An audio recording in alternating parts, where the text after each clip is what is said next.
Hello and welcome to Unscripted Gaming. My name is Mike, joined by Ray. Ray here. Yeah, we're just duo tonight. Josh is taking care of important things, so it's just us. But we've got lots of stuff to talk about. So yeah, a lot of things are happening. Boy. Should we talk about the bad thing with that one game? The one that starts with an A? Why don't we talk about some fun stuff we've been playing before we get into all the goings on of late. Cool. So Ray, what have you been playing lately that you've been enjoying? Jerk. I have lots of time in Apex Legends. I can't stop playing the game. I'm loving it. It's real good. It is the perfect battle royale. I just commented to someone in one of the Facebook groups I'm in where they commented saying like, hey, have you noticed that the randos that you get partnered with are just really unhelpful now? And I'm not 100% there yet, but the game has gotten so big that the pool of like helpful people has become a little bit more, shall we say, diverse in their helpfulness. Like I had one guy that helped me get a champion victory. Like everyone was earning some kills, everyone's doing damage, but this guy was cussing out me and my partner, which was actually a friend of mine, and he was just calling us names, being vitriolic, just being really toxic. But we all worked together to still win. I was like, what a weird dynamic. We want to win, and we're being forced to be a team, but this guy's being a dill hole the entire time. That is Could you like there isn't like any way to report people, right? There's not, and I have found a flaw with Apex Legends. There's no way to report that sort of toxicity. Like you can block them from talking to you, but you can't just like say, hey, like block list, I never want to be matched with this person again or something like that. That seems bad.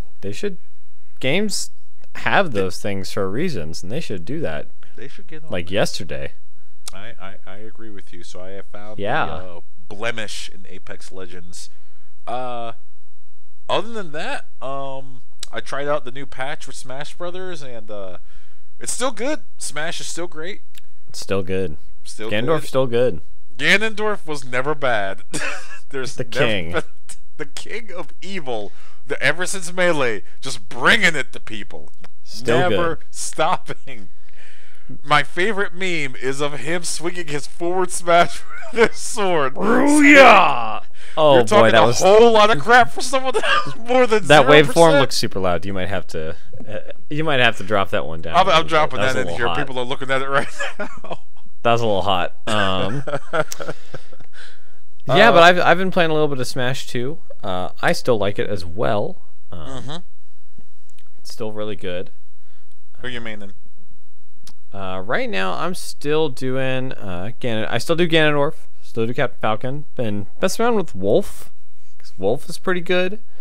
Incineroar is really fun.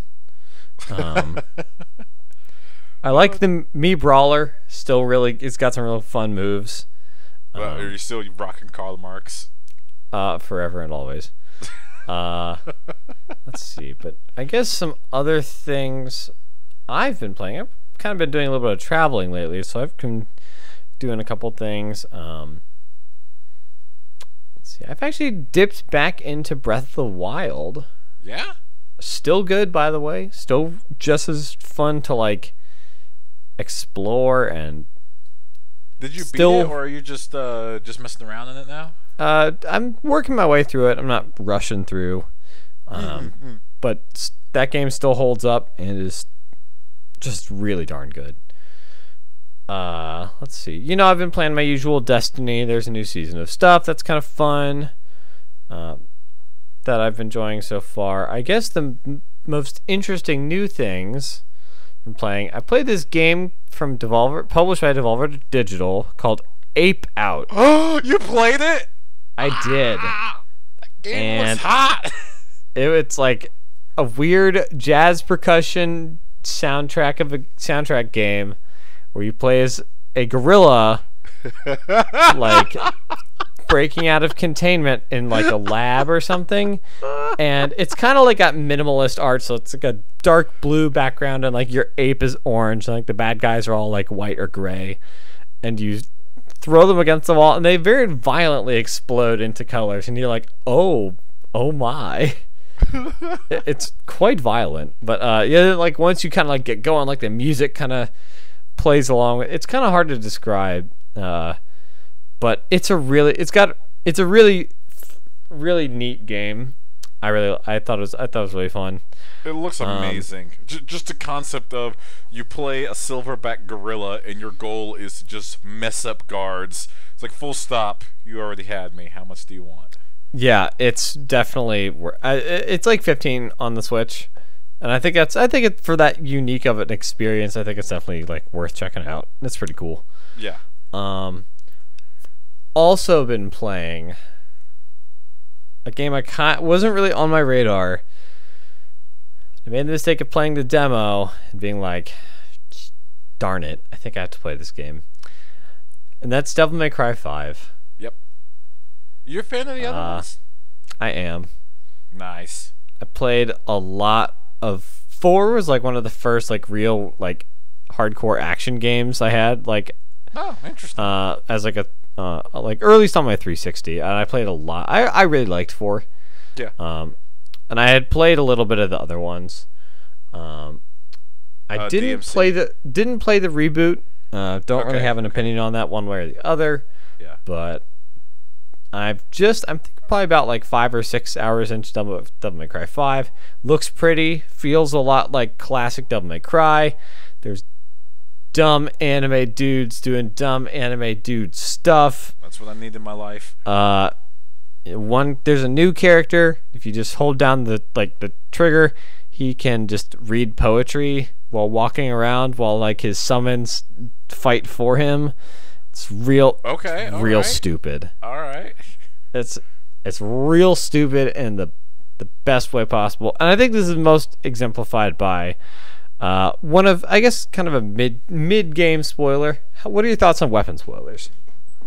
For Devil May Cry, I'm gonna have to stop you. Okay. One of the dumbest weapons in Devil May Cry 4. This game is over 10 years old. But when you got Pandora, which is just a suitcase, it's a suitcase that turns into the minigun and the giant satellite guns and the rocket launcher. I like the Rose one from Devil May Cry 4. Oh, Rose one. Which one is that? I forget how it worked, but I thought that one was really cool looking. Yeah, Devil May Cry is one of those ones where you got to keep the weapons on the DL. Lately. Yeah, there's some. I've seen some videos out there, and there's some wild stuff that is just like, of course they did this. This makes me happy. Yeah, I think if you're looking for like a return to form of the series, it's very good. I'm having a blast with it so far. Okay, that's good. And yeah, so that's kind of, I guess that's kind of most of the stuff I've been playing recently. Like I said, I think some of the Destiny stuff that's coming up is pretty cool. They got some kind of Civil War type thing going on. Interesting stuff. It's kind of like a new approach to storytelling for them, which I think it's kind of nice compared to just like a campaign you burn through. Like this feels like a nice I really like this kind of change in storytelling, because instead of just like a 5-hour campaign you burn through and then you're done for like 3 months, it's like something like over the past week there's been like a new message from this character in your mailbox each day saying, like, kind of arguing one side of this eventual division here, and I think we're gonna get the kind of other side of that coming up this week. So it's like kind of doing like kind of long form storytelling like that is it's really new, but I think it works really well. It's good live service management. Yeah, I think they finally, once they've released their shackles of Activision, have worked out the kinks, and they're actually making the game that they want to make. And so good on Bungie. Yeah, it was actually really cool because like in the trailer they released ahead of the Season of the Drifter, is kind of what all this new stuff is called.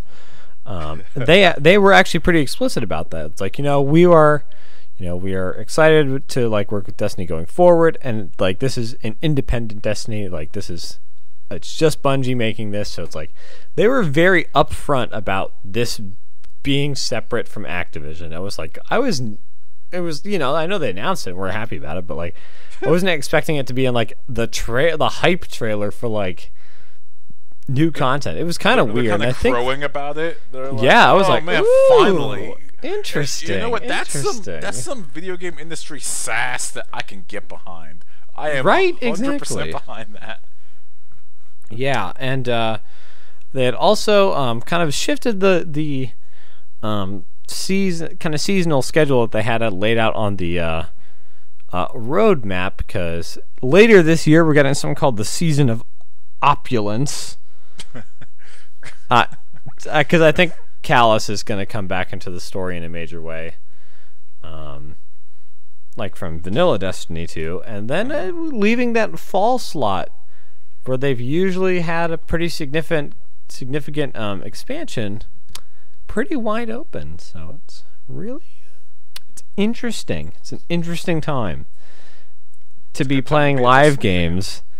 Hold on. Especially if your live game is the world's new whipping boy, Anthem. Oh no. No. Right. There's some. Whew. Where do you want to start? I feel like we talked about this last time, but folks, it's only gotten worse. Like it hasn't improved. They have I don't know. I don't want anyone at BioWare, because there's some very talented people working there, to lose their jobs. But then you have to ask the question of like, what's going on in that studio? So you want to talk about like the loot quote unquote bug that happened in the last like week and a half of the recording of this podcast, where like there was a patch that was released, and the patch let people get a lot of loot drops and lots of Masterworks weapons so that they can upgrade their weapons and continue playing the game. Apparently this was a bug, and now you can do what's called a what do they call that? It's the mode part 3 where you can repeatedly run through. Jeez, sorry, I'm having a brain fart. Grandmaster, thank you. So it's kind of like a Diablo-like thing where you kind of do the same stuff but increase the difficulty to get better stuff, correct? Grandmaster level 3, you go through it, you run through it, and your masterwork drop rate is now back to like maybe 1%. So the Anthem subreddit is on fire right now. As of March 11th, 2019. Me and Mike were hunting for the positive comments, and they're just not to be found in that subreddit. No, it's not good. No. And this is honestly, we're almost kind of forgetting about the thing from last week where this is a bug. Bugs happen in games. We understand that. But there is literally a bug where the first weapon you get in the entire game was literally the strongest gun. Wait, did we talk about that last week? I don't know if we did. Well, here it is. There's that bug. The crazy thing was like, the developers have like a bunch of comments in here saying that this is a bug and not intended, but it's kind of hilarious because it's like the most basic gun possible. Yes, it would kill the same enemy in like 3 shots instead of like this like a super duper powerful gun, which would the numbers that you hit, because when you shoot a guy in Anthem, you see enough damage numbers pop off. Yes. The numbers when you the catch here is that the numbers are way bigger when you use a higher end gun, but like that your time to kill the actual bad guy was way quicker on the level 1 gun. So it's like it wasn't doing you were technically not doing as much damage, but you really were. It's just like it was so artificial and it's really bad when one single bug can basically destroys your entire end game. It's not good. No. It's not great.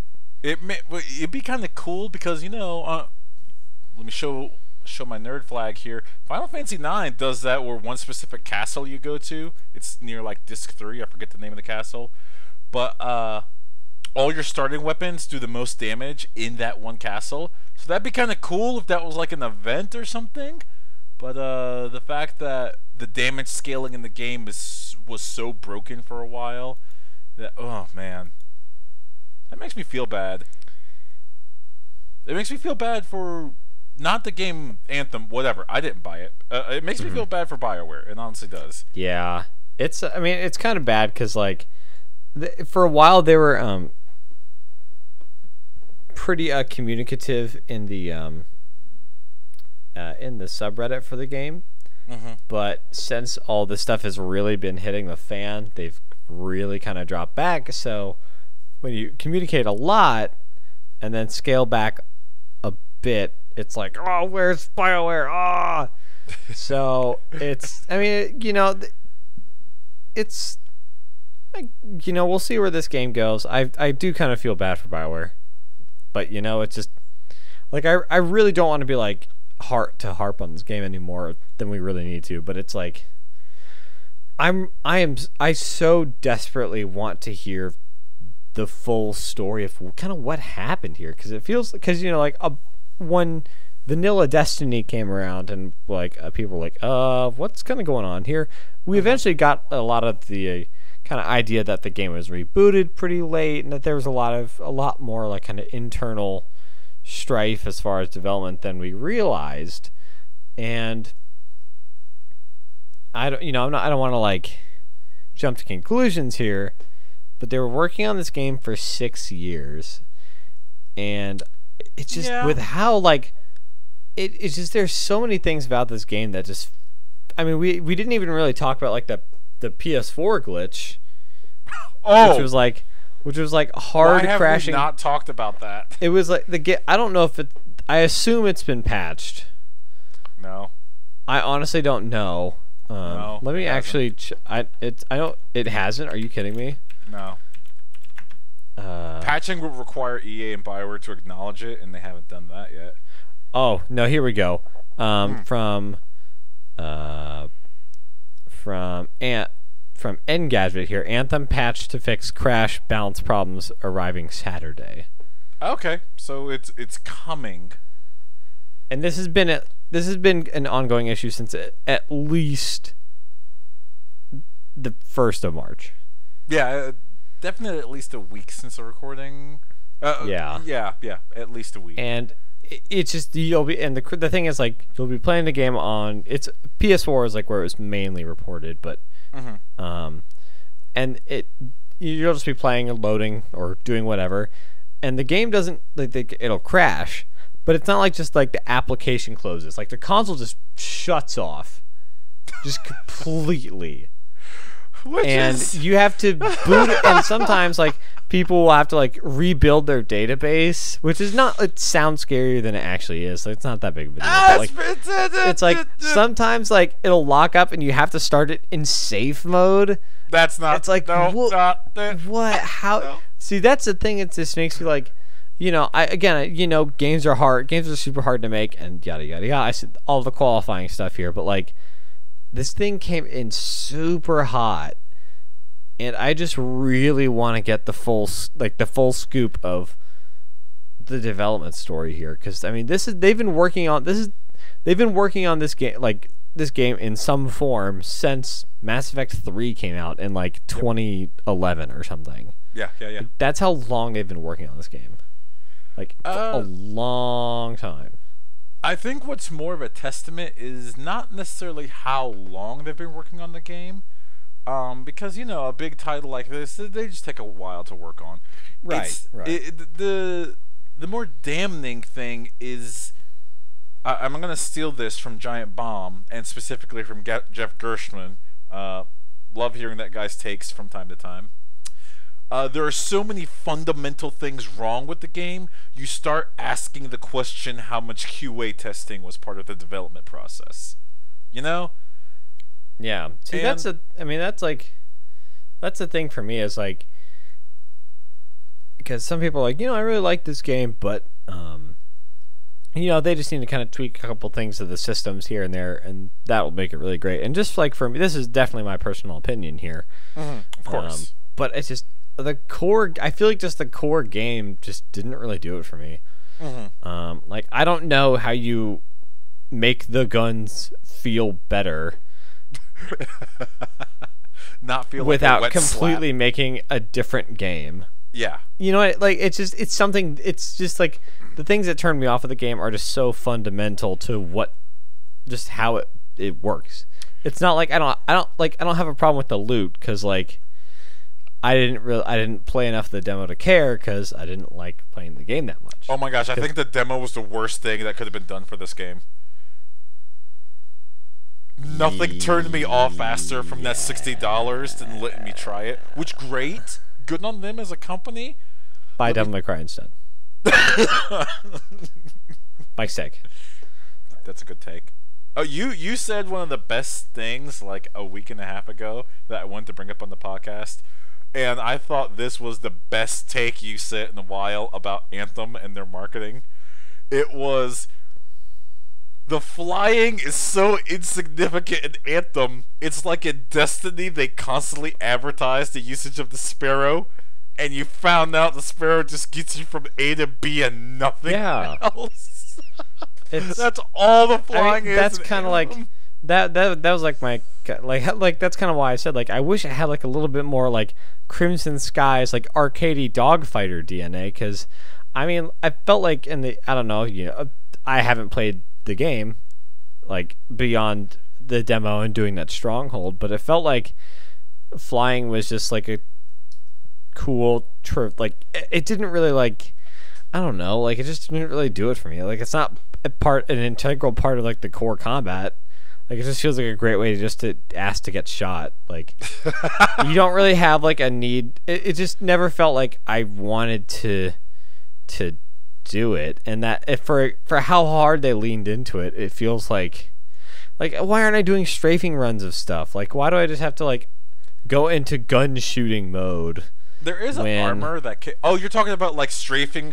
Imagine if you could do strafing shots off like the soldier javelin, where it launches its missile pods as you're flying by. like War Machine or like Iron Man. Like, why can't I do that? Like, well, look, or like, why isn't there just like just give me like some robot suit, like dogfighting? That'd be so cool. Like, just give me that. Like, something. Give me something. You're begging for something. Okay, we should talk about. We should talk about something else, because good luck to them turning that game around. But yeah, so nothing else to say about that poor game. Other things, maybe next week they'll fix it. I'm shaking my head fiercely. No, it's gonna be a minute. It's gonna be a minute. Let me see here. Sorry for the scratching in the background. My dog has decided the bed needs to be fixed. Good job, Felix. Good job, Felix. Other fun gaming fustercluck. Okay, go for it. Came up recently. Everybody's favorite game developer, THQ Nordic. Like all game companies. Oh no. They want to reach out to their fan base. That's what great places do that. Twitter, Facebook, maybe even Reddit or Instagram. But somebody, maybe Matt. Matt who? Shout out to Matt. Shout out to Mark, not Matt. Mark was that guy's name in their tweets. Decided to do an AMA, an Ask Me Anything, like a Q&A session, on a website called 8chan. Now, Ray, now, some of our viewers or listeners might not know what 8chan is. Some people might not, because it actually is blocked from Google search results. If you Google 8chan, it just will not, they will not link to it. They just, something, and, I'm not a PR person. I'm not someone who works and sets up AMAs for companies. But I feel like if you want to reach out to your community, and you can't find the website on Google. This isn't Ask Jeeves. This isn't Bing. It's Google. You can't find it there. Maybe there's a good reason why. And that reason specifically being is that people made 8chan because they were mad at 4chan cracking down a little too hard on pornography. I'm going to have to bleep that out. You think the advertisers lock us down for curse words? Guess what they do when you say those two words combined? Okay. No, you're fine. You're fine, though. That's I'm just it. making We're an out loud note. We're good. Please don't strike us, please. I'm just trying to relate it. I'm not. Don't blame me. Blame Mark. So they do this. They announce this, and they literally say, "Hey, for some reason, we're doing an AMA on 8chan. Come join us." And everyone immediately and correctly is like, what are you doing?"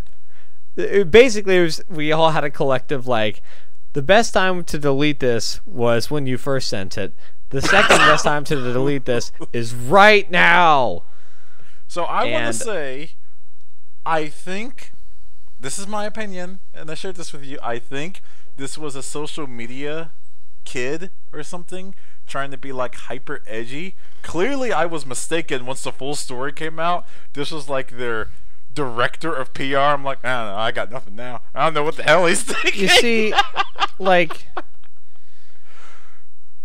it's just, and so they. I think they were just trying to be edgy, and it backfired so hard. Yeah, and then and then like people were like calling them out on it, and then they doubled down. It's like, we're just trying to reach our fans. Like, we're just talking to them, and like some of the we won't link to this. Discuss the specifics. Oh no! But so they're getting some very questionable questions, and they're just engaging with it, like just like, hey, this is so fun, like. And some people are like, "Well, you're making the SJWs mad," and it's like, "We sure are, haha." Like, it's not like they knew what they were doing. Like, that's the thing. Yeah, don't do that. Stop that. And see, they come out and then like give this like apology. It's like from the co-founder and CEO of THQ. Puts out an apology and no, hold on. To be fair, it was their director of PR and marketing, specifically. That's Mark, the guy that you keep referencing. Yeah, and and then I think a couple days after, like the CEO put out an apology, but like. Are we really just... I don't... Like, I guess my thing... I kind of have a cynical take on this, because... How do you... I don't think... Accidentally. Companies are... They don't just let interns do AMAs. Like, companies spend a lot of money figuring this stuff out. You're trying to manufacture a lot of credit community... to some... I am, because I have high expectations of... I just think, like... I just don't think you end up doing it like your large scale publisher ends up doing an AMA on 8chan, not even 4chan. Like 4chan would be bad, but like okay, sure, whatever. Like 8chan, like it's delisted from Google. You don't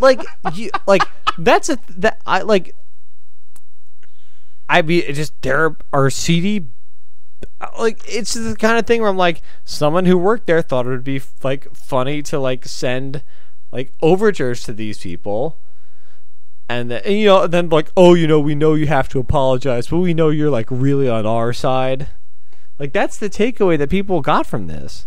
Wow. And it's just like, it's something that happens all the time, like in other fields, like when someone on Fox News says something.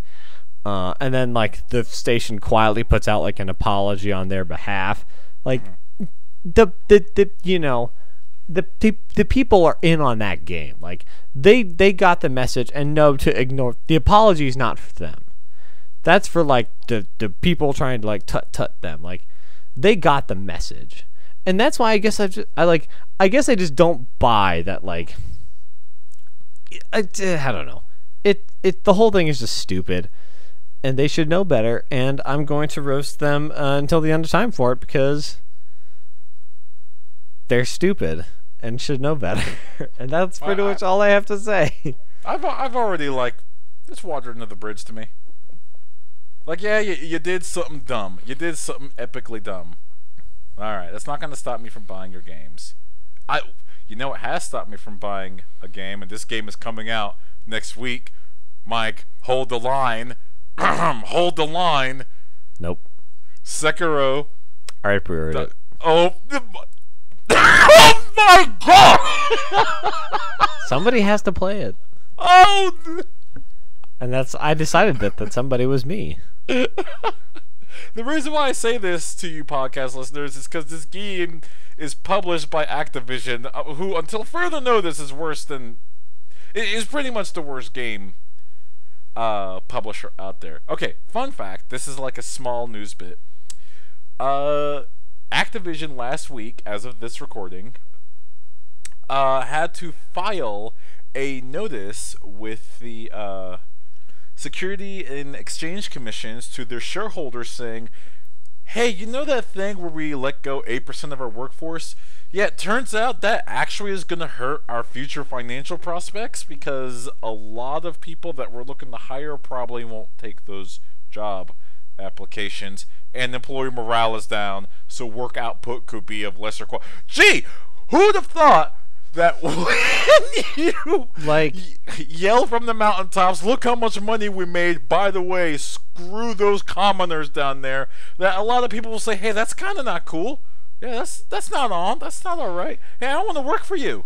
Well, all right, I'm going to peace out over here.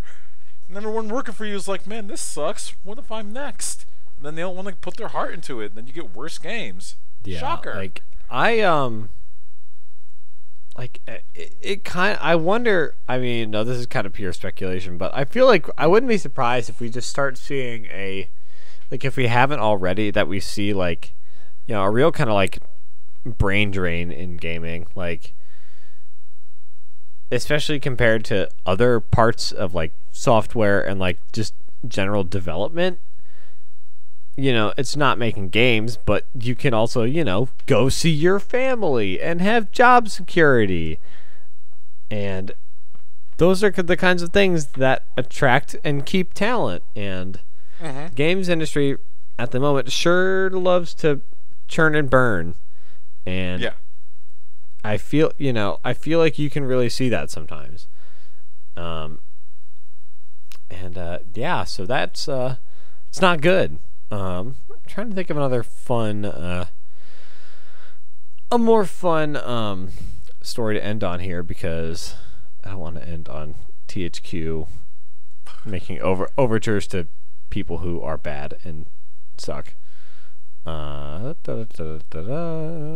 there's that Harry Potter game that came out. I mean, there's some people that care about that. Yeah, I'm told by the look of your eyes, you're just like in the same boat I am. Where I'm like, oh my god, you cannot pay me to care. I just can't do it. No, I'm sorry. I am excited for Sekiro though. Activision Publishing is canceled out by From Software Developing. No, I want to love on I've From run them, Software so much. I've run them. I did the math. I did the math. It equals out. It does. Trust my calculations. Oh, they announced a new Pokemon. Did we talk about that already? No, we haven't. But Pokemon Sword and Shield. Pokemon Sword and Shield, and for Americans, Pokemon Gun. I'm just kidding. That is a joke. That is not very funny. Gun violence is a tragedy within our country.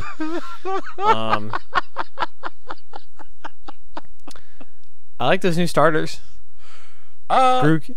I wasn't really hyped about a new Pokemon until I saw Grookey. He's this adorable little grass monkey looking guy, and then I was like, oh, Grookey is my son, and I will die for him, and will protect him with all of my energy in life. I hope he If you turns touch into my the Grookey. biggest, meanest grass-type silverback gorilla that's fighting grass. That'd be dope. I want it. I want I'm a down. Grookey. I want a real life Grookey and also the Pokemon in the game, but I also want a real life Grookey. Please. This is I'm all kind of I hype need. it kind of takes place on like the United Kingdom. I think that's kind of dope. Yeah, that's kind of a fun setting. Yeah, It's been go some for great it. okay, over under. What are the odds we get a double-decker bus Pokemon? I mean, that was up for debate. Okay, I'm glad you agree. Okay. We Like, already it's- have trash it's- can Pokemon, pair of car keys Pokemon. Sky's the limit as far as I'm concerned. I see you, Klefki. We really need to have we really need to have Pokemon expert Matt on here just to go over like the top 10 worst Pokemon. Vanilla Ice is on there. There's literally just a Pokemon that is just looks like, oh, it's a bag of trash, but it's actually a Pokemon. Like His it's name just is so... Trubbish. Oh my god. We really need And to his have him on evolution is Garbiter, as in garbage. Wow, you guys script. Don't get me here. You wrong. having a giggle? Don't get me wrong. Some of the original 150 were kind of like meh. Like Geodude is just a rock with arms. What's going on there? I don't know. But when you look back on them, some of them don't make sense. But come on, Klefki was someone looking at his car keys. It's late at night, and he's like, I need to crank this one out. Oh, I gotta get this Pokemon. Well, you, like in like the real world of Pokemon, like you like are you like take in the your house? bonus! Like, are you late for work because like you grabbed your keys? Like, it's a cleft key. How to get in here? Oh my gosh, get out! Like, is that what happens in the Pokemon world? We don't have time to go into this. How far are we from a Pokemon just being a damn smartphone? It's just an iPhone. It's like iPhone-y. No, Stop. No. I can't. I can't. I hope we get a fish and chips Pokemon. I know you're joking. Just like the I know you're basket joking. But with the newspaper. I'm more in with the fish and chips Pokemon than I am the double decker bus. Like I think that has yeah, I'm at that level. That's crazy. At least the fish and chips, like it was an animal at one point. The double decker bus is silly and it's weird, but you know it's coming. Wow. Maybe we'll get a Cheeky Gull Nabs Chris Pokemon. Please tell me you saw the. I'm probably gonna post it here. Please tell me you saw the Pokemon based on like United Kingdom Police Force. I did. Oh, thank God. I did. I thought that was real for a solid like 2 hours. I thought that was real. I was like, that's creative. Dead. Yes, exactly. Well, what's all this? We're definitely getting a taxi cab Pokemon too. Just with just the way it's gone, it just feels too obvious. If there's not a legendary type psychic that's based off of Sherlock Holmes, you failed, Pokemon Company. That's a slam dunk. You call me. Oh, yeah, 1% royalty, all carts sold. That's. I can see it coming out already, and I already hate it. Maybe I don't want this new Pokemon game. Oh man. All right, we should wrap up. I have nothing else to say. All right. Well then, if you want to catch us here on Unscripted, you can look at our Facebook, go ahead and check out our YouTube, listen to our podcast on any podcatcher app that you happen to have. Yeah, you can find us on Google. And if you please go ahead and give us a rating while you're checking us out, we would very much appreciate it. Yes, that would be the. If you would like to support our work, that would be the thing you could do to make us most happy, and we'd sure appreciate it. So, I think that's all I got. So, thanks for joining me, Ray, and folks, we'll see you next time.